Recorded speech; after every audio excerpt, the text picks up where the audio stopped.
श्री स्वामी समर्थ मैत्रिणींनो, स्वामी महाराज तुमच्या सर्व चांगल्या इच्छा पूर्ण करो हीच मी स्वामींच्या चरणी प्रार्थना करते आणि आजच्या या नवीन व्हिडिओला सुरुवात करते.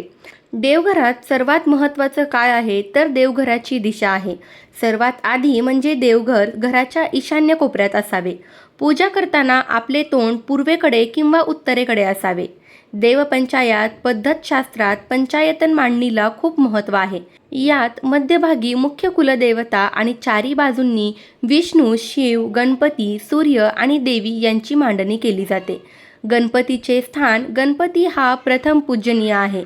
त्याला नेहमी देवाच्या उजव्या बाजूला म्हणजेच आपल्या डाव्या हाताला स्थान द्यावे. गणपतीची मूर्ती बसलेल्या स्वरूपात असावी. त्यानंतर पुढची महत्त्वाची गोष्ट म्हणजे कुलदेवता आणि कुलदैवत. आपल्या घराच्या कुलदेवताचा आणि कुलदेवाचा फोटो किंवा मूर्ती देव्हाऱ्याच्या मध्यभागी किंवा वरच्या स्थानी असावी. त्यांच्या आशीर्वादाने घर चालते. त्यानंतर पुढचे म्हणजे मूर्तीचा आकार आणि संख्या. देव्हाऱ्यात मूर्ती खूप मोठ्या नसाव्यात. साधारण 2 ते 4 इंच इतक्या असाव्यात. तसेच एकाच देवाच्या 2 किंवा 2पेक्षा जास्त मूर्ती ठेवू नका. गणपती किंवा बाळकृष्ण कधीही 2 ठेवू नका. शंख महालक्ष्मीचा भाऊ मानला जातो. शंख नेहमी देवाच्या डाव्या बाजूला म्हणजेच आपल्या उजव्या हाताला ठेवावा. त्याचे टोक देवाच्या दिशेला असावे. कलश स्थापना पाण्याचा कलश नेहमी देव्हाऱ्याच्या उजव्या बाजूला ठेवावा. कलश हा वरुण देवाचे प्रतीक मानले जातो. तो घरात सकारात्मक ऊर्जा टिकवून ठेवतो. त्यानंतर दिव्याचे स्थान. तेलाचा किंवा तुपाचा दिवा नेहमी देवाच्या उजव्या बाजूला म्हणजेच आपल्या डाव्या हाताला असावा. दिवा कधीही भिजू नये याची काळजी घ्यावी. देवाची सावली. देवघरातील मूर्ती किंवा फोटो अशा प्रकारे ठेवावेत की त्याची सावली एकमेकांवर पडणार नाही. सावली पडणे हे ऊर्जेच्या प्रवाहातील अडथळा मानला जातो. उग्र देवतांच्या प्रतिमा.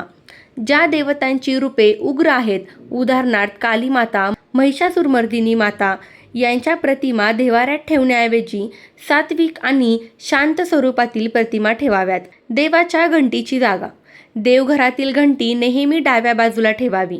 पूजेच्या वेळी घंटी वाजवल्याने घरातील नकारात्मकता ऊर्जा बाहेर जाते आणि देवाचे लक्ष आपल्याकडे वेधले जाते असे मानले जाते. बाळकृष्णाची मूर्ती. बाळकृष्णाची मूर्ती ठेवताना त्याच्यासमोर नेहमी लोणी, खडीसाखर किंवा नैवेद्याचे छोटे भांडे असावे. बाळकृष्ण हे घरातील लहान मुलांसारखे मानले जातात, त्यामुळे त्यांची विशेष काळजी घ्यावी. अन्नपूर्णा मातेची मूर्ती.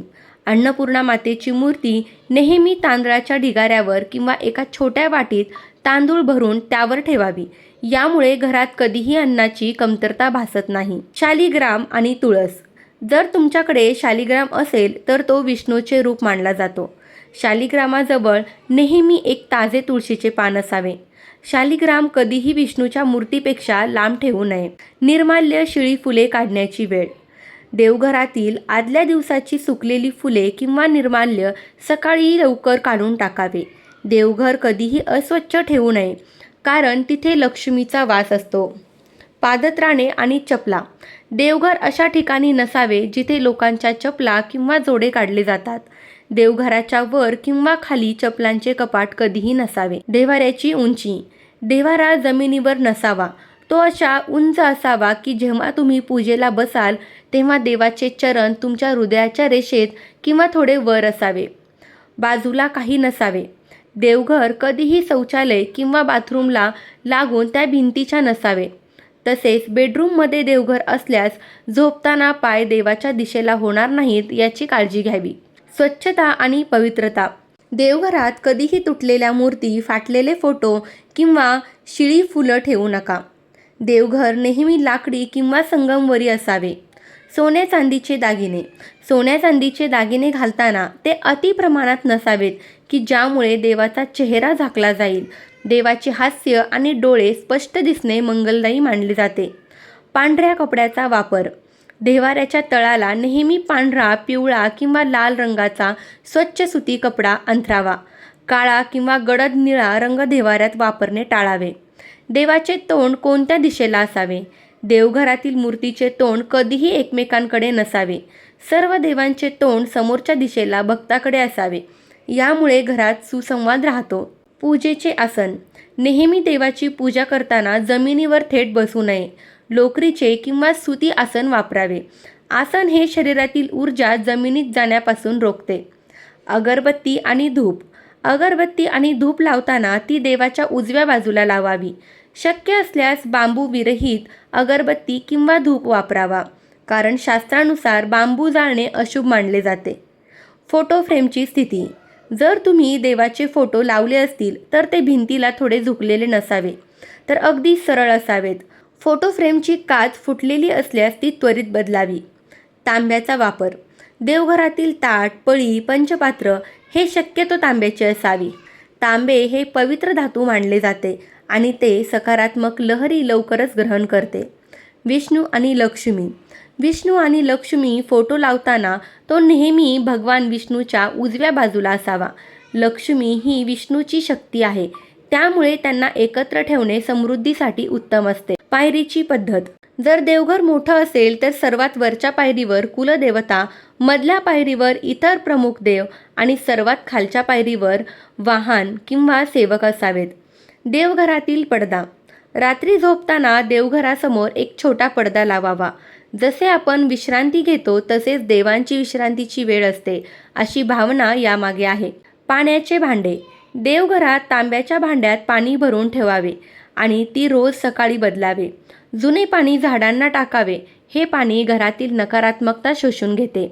नामजप आणि शांतता. देवघराच्या ठिकाणी मोबाईल वापरणे किंवा मोठ्या आवाजात बोलणे टाळावे.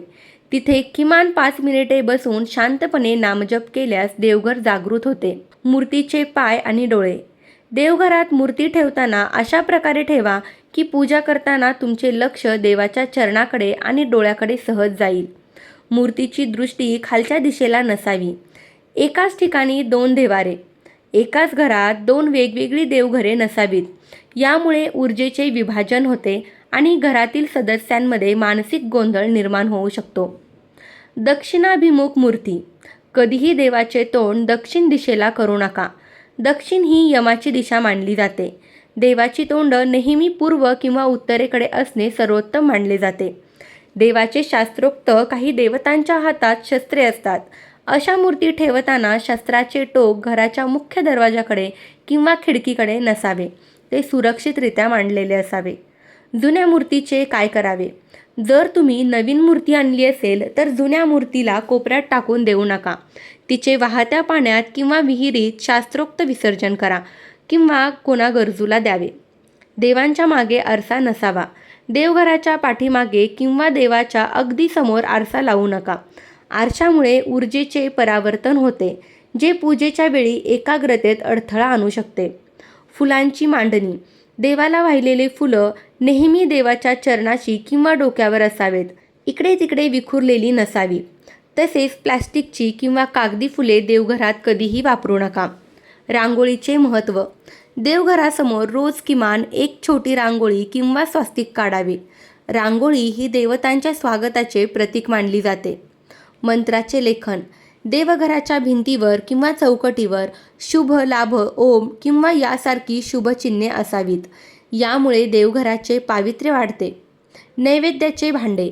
देवाला नैवेद्य दाखवल्यानंतर ते भांडे लगेच तिथून उचलून घ्यावे. रिकामे भांडे देवघरासमोर बराच वेळ ठेवू नये. पूर्वजांचे फोटो. हा अत्यंत महत्त्वाचा नियम आहे. मृत पूर्वजांचे फोटो कधीही देवाऱ्यात किंवा देवाच्या शेजारी ठेवू नका.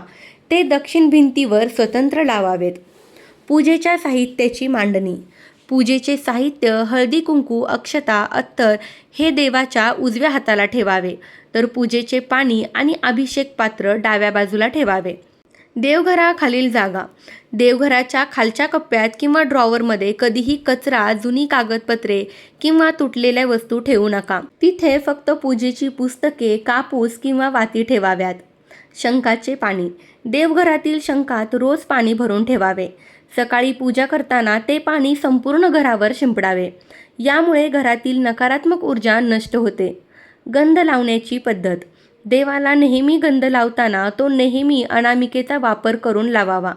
गंध लावताना देवाचा चेहरा पुसट होणार नाही याची काळजी घ्यावी. तुळशीच्या माळेचा वापर. विष्णू किंवा कृष्णाच्या मूर्तीला नेहमी तुळशी माळ अर्पण करावी. यामुळे देवघरात सात्विकता टिकून राहते. शंकराला तुळस अर्पण करू नये. देवघरातील प्रकाश. देवघरात छोटासा झिरो बल्ब चालू ठेवावा. देवघरात अंधार नसावा, जेणेकरून तिथे सतत चैतन्य टिकून राहील. मूर्तीचा अभिषेक. शक्य असल्यास दररोज किंवा प्रत्येक गुरुवारी सोमवारी मूर्तींना पंचामृताने किंवा शुद्ध पाण्याने अभिषेक करावा आणि त्यानंतर मऊ कपड्याने पुसून कोरडी करावीत. छताची उंची. देवघराचे छाती घुमट आकार किंवा त्रिकोणी आकार असावे. सपाट छतापेक्षा गुंठाकार छतातून वैश्विक ऊर्जा अधिक चांगल्या प्रकारे प्रवाहित होते.